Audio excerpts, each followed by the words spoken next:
Every flag in the world represents something. It represents a nation, its history, its culture, its values, its identity. But it's limited to a certain group of people living in a particular area of the world, in a particular boundary.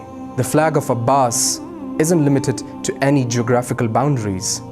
It represents every nation, every person who believes in the message of Hussein alayhi salam. It represents every oppressed people who stand for truth, who stand for justice.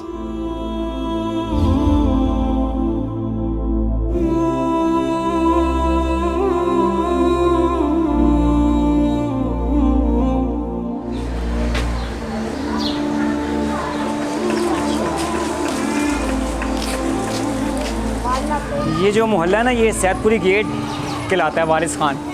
और ये रावलपिंडी का सबसे कदीम मोहल्ला है ये, ठीक है। यहाँ पे अभी आप देखें, ये इंडिया के दौर के ये घर हैं सारे। और सबसे बड़ी बात ये है भी हमारे मोमिनीन भाई हैं, उन्हीं के ही हैं।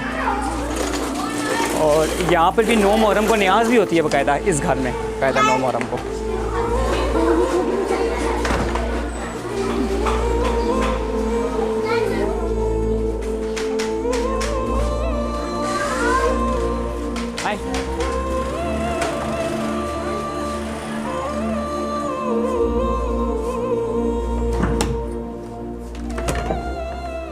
मेरा नाम सैयद हमाद सैद नकवी है और मैं मुज़फ़्फ़राबाद सिटी का रहने वाला हूँ। तकरीबन वैसे तो पैदाइश मेरी रावलपिंडी की है, आबाई गांव जो मेरा है नानका दाद का, वो सारा मुज़फ़्फ़राबाद आज़ाद कश्मीर से है। जो अलम का काम है वो ज़ियारात का, ये तकरीबन 8 साल से मैं कर रहा हूँ और माशाल्लाह 50-60 से ज़्यादा अलम पाक मैं बना चुका हूँ इस वक्त। ये जो रूम है ये मेरे दिल के बहुत नज़दीक है और ज़्यादातर वैसे भी वक्त मेरा इस कमरे में गुजारने का दिल करता है कि मैं इसी कमरे में ज़्यादातर वक्त गुजारूँ। यकीन करें, जब मैं इस कमरे में होता हूँ तो दिल सुकून होता है। गर्मी का है यहाँ पे बहुत ज़्यादा, लेकिन वक्त जब यहाँ पे गुजारता हूँ तो गर्मी भी नहीं लगती।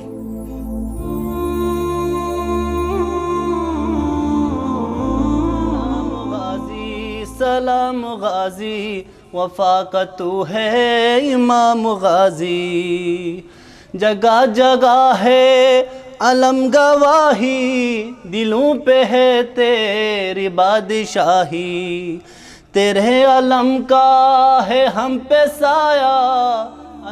एक कलम बनाने में कम से कम जो मेरे पास काम है वो 3 से 4 दिन लगते हैं कलम के, एक कलम बनाने में। अगर बहुत हैवी है काम उस पर तो फिर 3 से 4 दिन लगेंगे। अगर नॉर्मल काम है तो 2 दिन में तैयार हो जाता है अलम पाक। सबसे पहले जो अलम पाक है ना, उसका कपड़ा परचेज़ किया जाता है।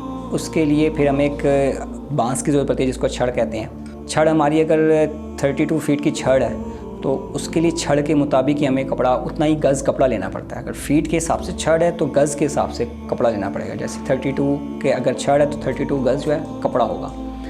अभी हमने ना इसके ना जो दोनों कपड़ों को ना आपस में हमने जोड़ दिया। इसमें जो किनारी हैं इन दोनों कपड़ों की ना एक दूसरे के साथ मैच होनी चाहिए। इसमें बिल्कुल भी सिलवट नहीं होनी चाहिए और आगे पीछे कपड़ा नहीं होना चाहिए। अभी हमने जो इसका जो बर रखना था नीचे से 25 रखना था, अब ये कपड़ा जो है वो डबल है, ठीक है। अब हम इसको रखेंगे 12.5 फीट पे। अलम पाक की जो तैयारी है वो हमारी 34 फीट की है, तो हम इसको 1 फीट एक्स्ट्रा काटेंगे, 35 पे काटेंगे इसको हम। इससे पहले जो परचम थे, जो जैसा कि सासानियों के पास दरफ्शे काव्यानी का एक परचम था, वो कांसी का बना हुआ परचम था। और कपड़े का परचम जो है वो बहुत बाद में आया। और परचम की रिवायत यहीं आपको मिडल ईस्ट यानी मिस्र, शाम, सासानियों के पास और अरबों के पास बहुत पहले दिखाई देगी। यूरोप में आपको मिडल एजेस से पहले झंडे या परचम या अलम का कोई तस्वुर दिखाई नहीं देता। From the deserts of Karbala, the flag traveled across generations, across continents. It traveled into Lebanon, Iran, Pakistan, India, Bangladesh, and here in South Asia it became something even more, a living part of our culture, our identity, our mourning.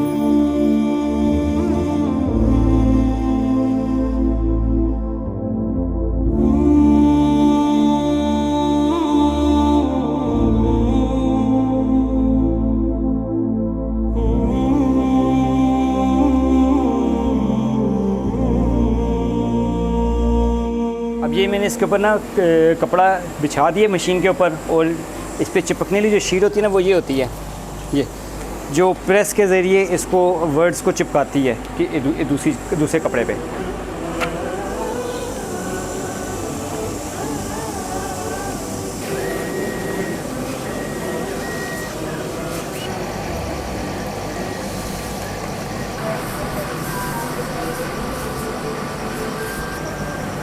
ये हमारी जो word की जो cutting थी वो सारी हो गई है। अब हम इसको तरतीब से उठाएंगे ऐसे। ये देखें, जैसे ये हुसैन, मौला हुसैन का नाम आ गया, ये कटिंग हुआ।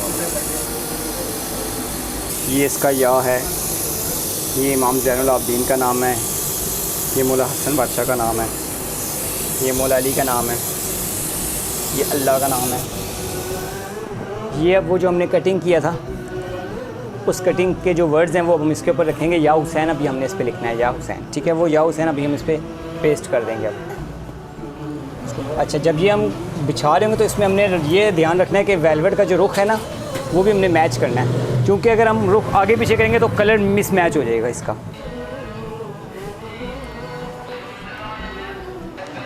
अब हम रखेंगे इसको भी ये शीट्स।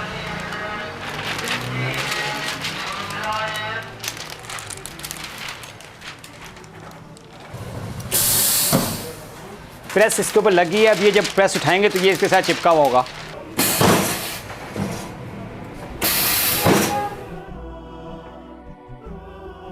बेसिकली बचपन से ना मेरा भाई, मैं अपने भाई के साथ होता था, वो अलम वगैरह निकालता था, जुलूस वगैरह में जाता, तो मैं उसके साथ होता था। अगरबत्तियाँ कभी पकड़ ली, कभी दरियाँ उठा ली, तो इस तरह बड़ा मुझे शौक़ था कि मैं ख़ुद भी अलम उठाऊँ और अलम बनाऊँ, इस तरह शौक़ था। और कैलीग्राफ़ी का शौक़ तो मुझे वैसे बचपन से था। जब मैं स्कूल लाइफ में था तो कैलीग्राफ़ी किया करता था। तो जब इस फील्ड में है तो इस फील्ड में तो आपको पता है ही कैलीग्राफ़ी है। तो सारी जितनी भी कैलीग्राफ़ी है पहले मैं हाथ वगैरह से करता हूँ, सारा कुछ हाथ वगैरह से करके कैलीग्राफ़ी को पेपर पे उतार लेता हूँ उसको, और फिर उसको मैं ना एज अपनी सॉफ्टवेयर जो कोरल ड्रॉ सॉफ्टवेयर होता है उसके ऊपर कन्वर्ट करता हूँ, उसके ऊपर उतार लेता हूँ उसको, स्केच को क्रिएट करता हूँ। बाद अज़ इस्लाम, क्योंकि बनी उमैया के ज़्यादातर लोग फ़तह मक्का से पहले इस्लाम उन्होंने कबूल नहीं किया, तो अलम इस्लाम जो है वो हज़रत हमज़ा सैयदुश्शुहदा के पास रहा, और वो कल्ब लश्कर के अलम अक्सर उन्हीं को तफ़वीज़ किए जाते थे।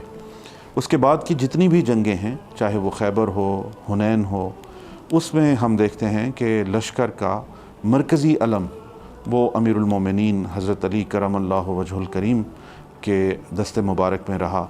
यही अलम है जो जंग मौता में हमें हज़रत अली करमल्लाहु वजहुल करीम के भाई हज़रत जाफ़र तैयार के पास दिखाई देता है। और इस अलम और इसकी बका और इसके नज़रिए की अहमियत ये है कि जंग मौता में तकरीबन 7 से 9 अफराद इस्लामी लश्कर के अलम को संभालने में शहीद हुए, मगर उस अलम को नीचे नहीं आने दिया गया, जिसका बराह रास्त ये मतलब है कि अलम का बुलंद रहना उस नज़रिए का बुलंद रहना है जिस नज़रिए के तहत इस्लामी लश्कर कुफ़ार के लश्कर से नबर्द आज़मा था।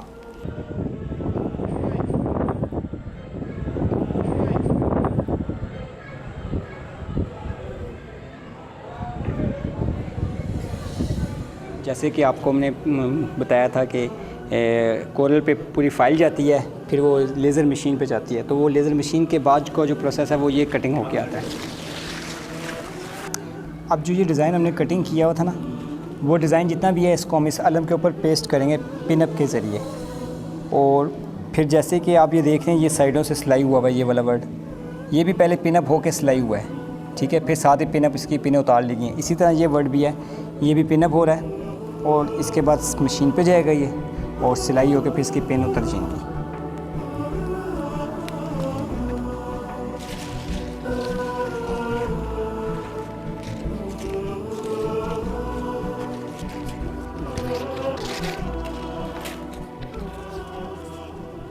सबसे पहला अलम जो था ना मेरा, जो मैंने तैयार किया था, वो ऐसे हुआ था कि हमने ना एक ज़्यादा बाहर से तैयार करवानी थी, तो उसमें ये हुआ कि हम तैयार नहीं करवा सके क्योंकि टाइम बहुत शॉर्ट था, तो कोई ऑर्डर ले नहीं रहा था, क्योंकि आपको पता है कि सबके पास काम होता है, तो कोई नहीं। और मेरा दिल था कि मैं लाजमी वो ज़ियारत बरामद करूं, और वो थी छोटी बीबी सलामुल्लाह अलैहा की ज़ियारत थी वो, और वो बहुत दिल के करीब ज़ियारत थी मेरे वो। तो मैंने कहा कि वो लाजमी बननी चाहिए और बरामद होनी चाहिए। तो फिर मैंने अपने भाई से पूछा, भाई मेरा कपड़ा लेके आया, मैंने कटिंग वगैरह की उसकी। अभी तो नॉन एक्सपीरियंस था मैं, मुझे एक्सपीरियंस भी नहीं था इतना उस चीज़ का, लेकिन मैंने फिर भी किया काम। When Abbas rode out to the battlefield, the camp watched in silence. Not because they feared the enemy, but because their last hope had left them. The children knew that if Abbas didn't return, water won't either. And Abbas didn't return. They cut off Abbas's hands, thinking that the flag would fall. But Abbas didn't carry the flag with his arms. He carried it with his loyalty. And that loyalty planted a fire in generations to come. And today, his flag is held by hands born to continue what Abbas began.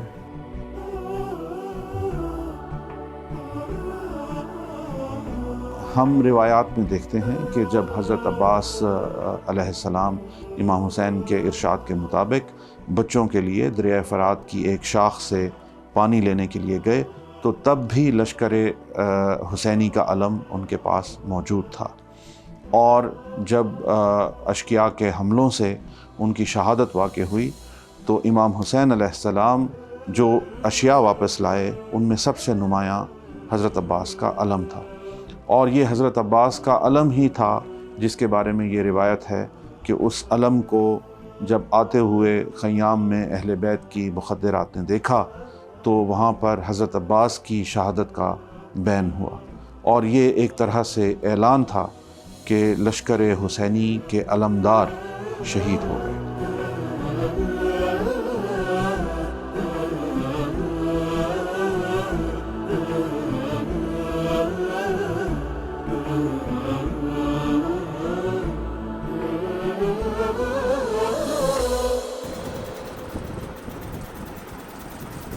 जो इसके ऊपर calligraphy हुई थी ना, वो हमने अलम पाक के ऊपर हमने उसको पिनअप किया।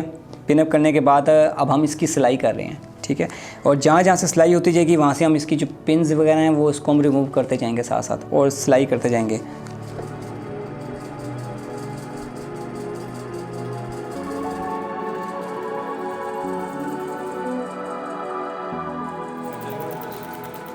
Wherever the flag has traveled across the world, it has adapted the local design, the local artistry, a local form. In some places it's made rectangular with a simplistic design bearing the name of Hussein or Abbas. In others it's found in a rectangular shape with embroidery on it. वाक़े Karbala के बाद जब आज़ादारी दुनिया में फैलना शुरू हुई और दुनिया के इस ख़ित्ते यानी बरसग़ीर पाक व हिंद में आज़ादारी आई, तो ये तकरीबन अमीर तैमूर का दौर है।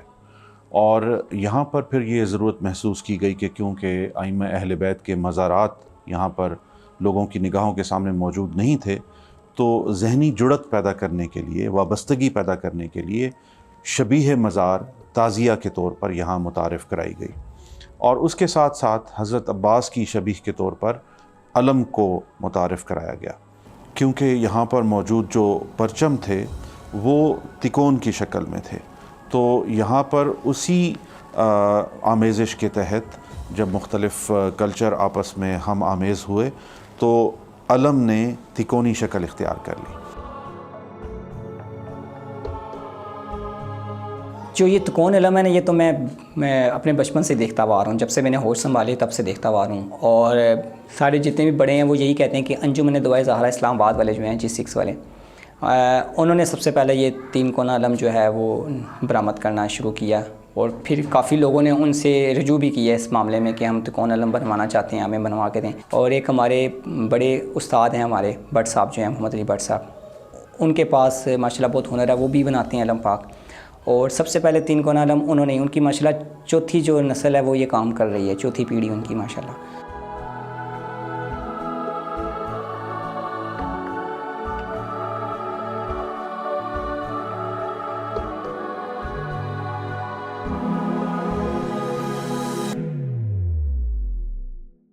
फिर उसके बाद 3 कोने अलम, फिर आपको पता है देखा देखा सबको शौक़ होता है बनाने का, जैसे मुझे भी शौक़ था, मैंने भी देखा, मुझे भी बनाना आ गया, इस तरह फिर बनाते गए।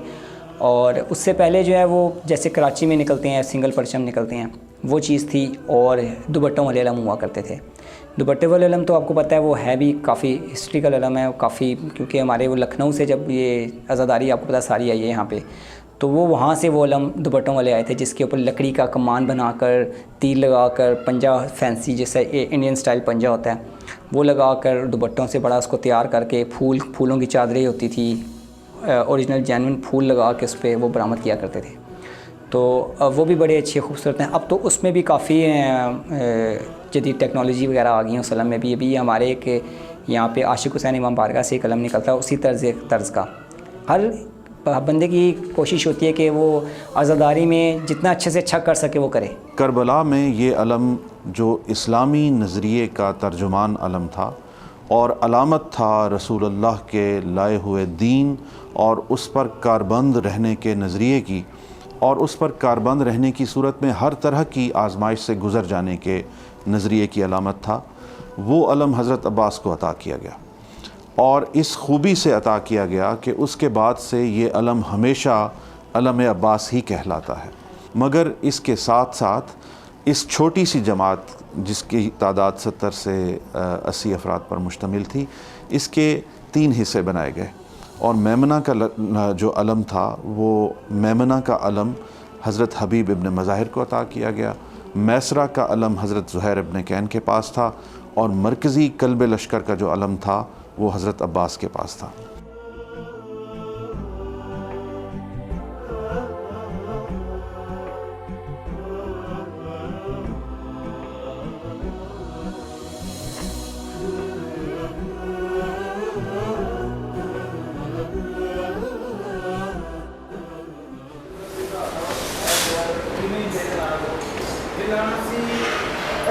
अस्सलाम वालेकुम उज़ैर भाई। उज़ैर भाई हमने एक ना 10 मुबारक बनाना है पंजा, ठीक है?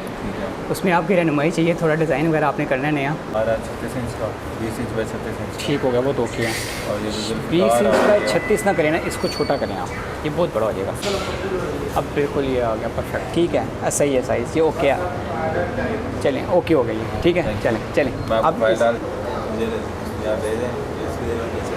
डिज़ाइन बनाते हैं हम। डिज़ाइन बनाने के बाद क्या कहते हैं उसको, पहले रफ़ पेपर पे एक डिज़ाइन बनाया जाता है, ठीक है? फिर उस डिज़ाइन को फिर हम कोरल ड्रॉ के ऊपर सॉफ्टवेयर के ज़रिए कोरल ड्रॉ पे उसको कन्वर्ट करते हैं कंप्यूटर पे।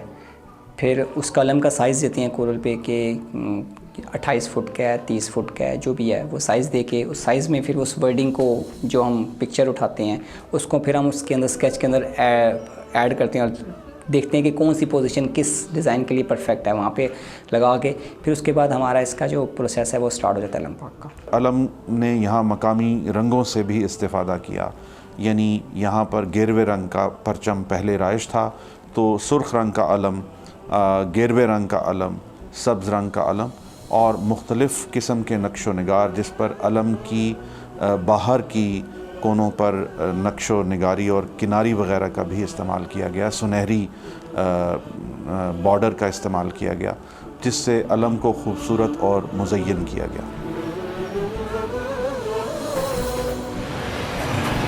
अस्सलाम वालेकुम, कैसे हैं? ठीक है। ये इसके अंदर हमारा डिज़ाइन पड़ा हुआ है और 22 गेज की गोल्डन स्टील चाहिए। हाँ, ये डिज़ाइन मेरा आ जाएगा इस पर।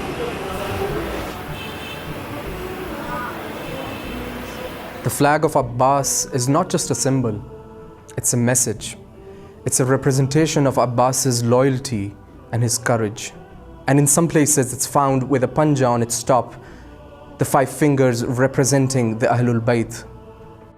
अलम अब्बास इस खित्ते में दुआओं की मुस्तजाबत की जगह समझा जाने लगा, यानी लोग ये समझते थे कि अलम के नीचे आकर जब वो दुआ करेंगे तो गोया वो करबलाए मौला में हज़रत अब्बास के रोज़े पर दुआ करना इसको महसूस और तसव्वुर करते थे। और क्योंकि बर सग़ीर में मुख्तलिफ़ मंदिरों में और इबादत गाहों में दिए जलाने की रस्म थी, तो अलम के नीचे चबूतरे में मुख्तलिफ़ ताकचे बनाए गए जिनमें लोग मन्नत के दिए जलाते थे और अपनी दुआएं अल्लाह ताला की बारगाह में पेश करते थे और तलब करते थे।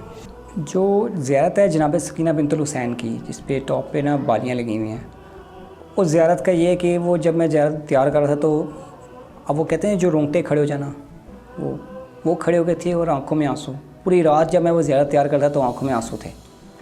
और उस ज़ियारत का इवन कि मुझे ख्वाब में भी आया था कि वो ज़ियारत हो।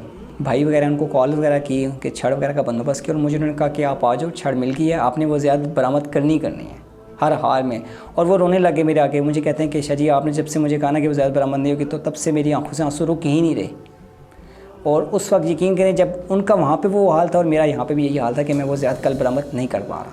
मकामी रिवायत के तहत अलम क्योंकि एक मुक़द्दस और एक पाकीज़ा चीज़ थी, तो अलम को ज़मीन पर नस्ब करने की बजाय ज़मीन से चंद फुट ऊंचे बुर्ज या चबूतरे बनाए गए। कुछ ब्रदर हैं वो यहाँ पे अलम रखते हैं, कुछ यहाँ पे रखते हैं, क्योंकि मैं जो हूँ वैसे तो अलम हम यहाँ पे रखते हैं ज़ाती। कुछ भाई जो यहाँ पे रखना पसंद करते हैं, लेकिन हम यहाँ पे रखते हैं ताकि क्योंकि अक्सर लोग सलामी में गुजरते तो उनको नीचे से गुजरने में मुश्किलात ना हो।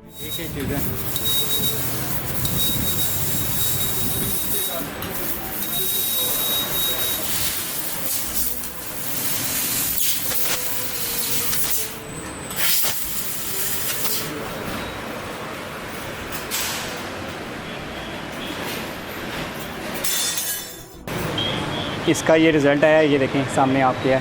इसके जो साइज़ है वो 2.5 फुट का साइज़ है।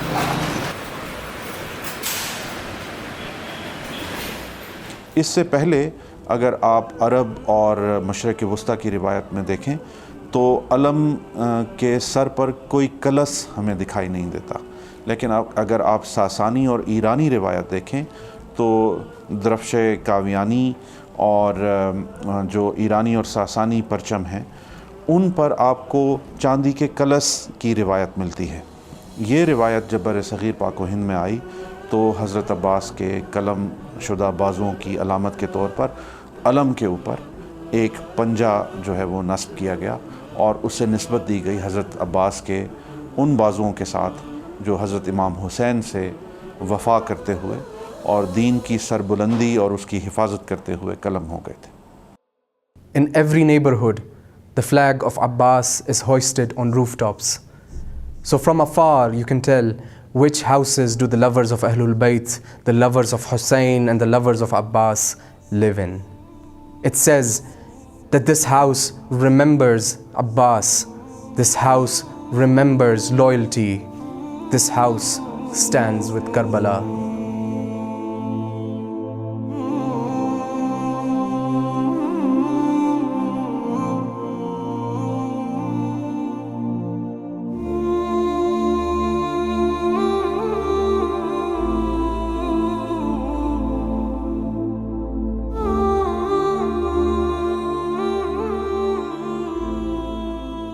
बर-ए-सग़ीर पाक व हिंद में अलम अब्बास न सिर्फ़ अज़ादारी के जुलूस की क़यादत करता है बल्कि किसी भी इमाम बारगाह का मरकज़ी निशान और उसका नुमाइंदा भी होता है। यानी अगर आप शहर में कहीं से भी देखें तो इमाम बारगाह की निशानदेही आपको हज़रत अब्बास के अलम से होगी। लोग अपनी वाबस्तगी हज़रत अब्बास से उसके इजहार के लिए अपने घरों पर अलम लगाते हैं और इससे ये महसूस करते हैं कि वो हज़रत अब्बास के, हज़रत इमाम हुसैन के परचम और उसके नज़रिए के साए में ज़िंदगी गुजार रहे हैं। यानी किसी भी घर पर हज़रत अब्बास के परचम का नस्ब होना इस बात की अलामत है कि हम आज भी ज़ालिम के ख़िलाफ़ मज़लूम के साथ खड़े हैं। तो आपको बर-ए-सग़ीर पाक व हिंद में अब परचम की इराकी और ईरानी रिवायत दिखाई देती है। यानी वो परचम जो हज़रत इमाम हुसैन अलैहिस्सलाम के रोज़ा मुबारक पर आवेज़ा होता है वो यहाँ मुख्तलिफ़ तक़रीबात में लाया भी जाता है और इस मुल्क के लोग भी उसकी ज़ियारत करते हैं। इसी निस्बत से हम देखते हैं कि वो परचम जो बर-ए-सग़ीर में आने के बाद तिकोनी शक्ल इख्तियार कर गया था वो अब आपको दोबारा मुस्ततील शक्ल में दिखाई देता है और अक्सर वो परचम आपको स्याह परचम के तौर पर दिखाई देता है। इतना काम कर लिया, बस अभी भी एक दिली ख्वाहिश है ये कि एक अपने हाथ से एक कलम पाक ऐसा तैयार करूं जो कि मैं ख़ुद करबला में जाके बैनुल हरमैन में कायम करूं और उसकी ड्यूटी दूं।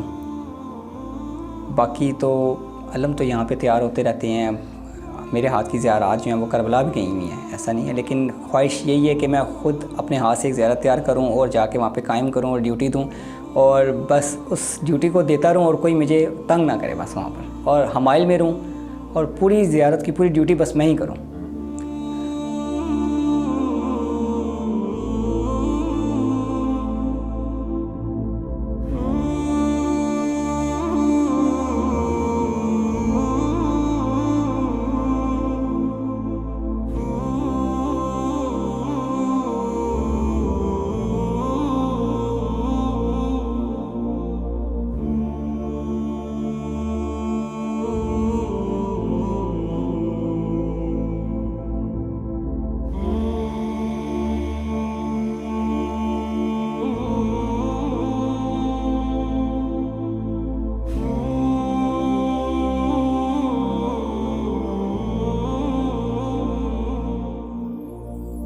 परचम जो करबला में हज़रत अब्बास की शहादत के साथ हज़रत इमाम हुसैन अलैहिस्सलाम वापस लाए थे, वो परचम हुसैनी आज पूरी दुनिया में हर जगह लहरा रहा है।